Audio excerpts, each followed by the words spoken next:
Look at this first one. Many poems rhyme, but there are no rules for writing poems. Ooh, boy. Okay, Stonebreaker. Many should be M-A-N-Y. Yes. Many is most definitely spelled incorrectly.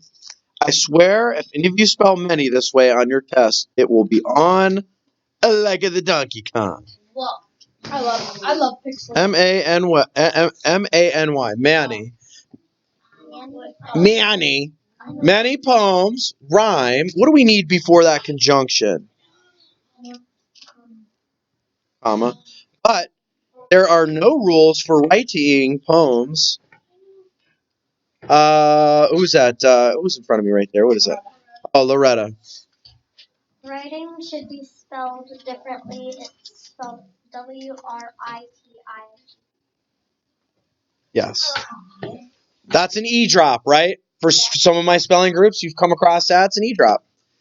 Many poems rhyme, but there are no rules for writing poems. Many poems rhyme.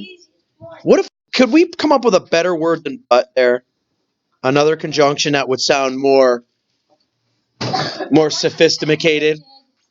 Starts with an H. Come on, you guys. Yes. No. It's a longer word. What is it? Who said it? Yes, Trista Searday nailed it. However,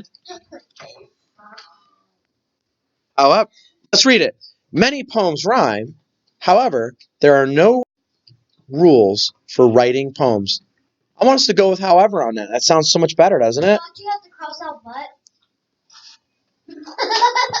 Is that better, Lainey Boo Boo? Did you say that just to get the word out of your mouth? Yeah, I think she did. All right, here we go. You ready? Once I read a book that's called This Poem Doesn't Rhyme. I know.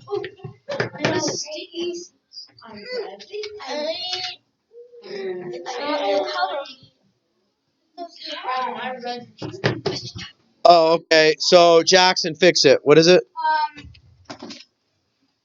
The title should be capitalized, so this poem doesn't rhyme should be the beginning letter should be capitalized. Usually when it's underlined like that, it means It's a title, right? It's a title of a book, right? How do we spell red in this one? So you have, look, you have red and red. What do we call those? Homophones. But what about read?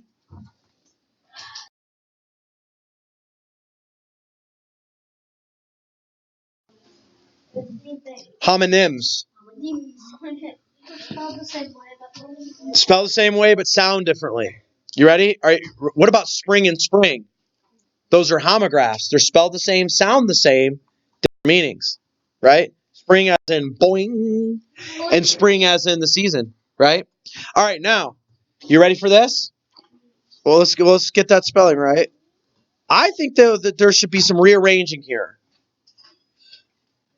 Once I read a book called, or couldn't you say, I once read a book called, let's get rid of that. So I'm going to say this. I'm going to switch it around. I'm going to say, I once read a book. It's going to start to be more complicated from here on, where you're going to want to switch things around and make it sound better. I once read a book called This Poem Doesn't Rhyme. All right, we got it? Doesn't that sound better? Searday, yeah. if you take away the apostrophe S on that and then put was, would that be the same? I suppose, but why not just say I once read a book called? You don't need that is or that was, right? Do you? Nope. Very simple. Just for the parents at home that possibly might watch this video, Quentin Bradley's giving me the eyeball, the stink eye. All right, here we go. Now listen, Jackson. It says circle the relative adverb. You better get this right. Do it right now, Jackson. When? Thank you. He did. He said it as soon as I was chirping at him. I read poems. Wait a minute. What do relative adverbs do to the sentence? What do they do? What is it? They combine two sentences. They can. They give more information, and here's some more information. I read poems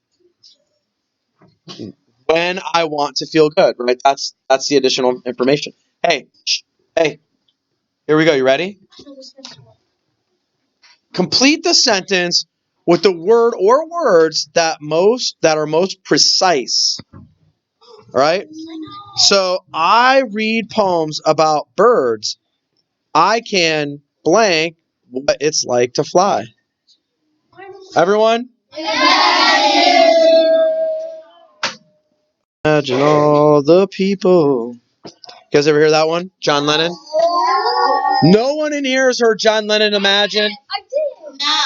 I have. No one else. I don't have to turn every song. On that note, that is your DLR for week 13, day 2, Tadero.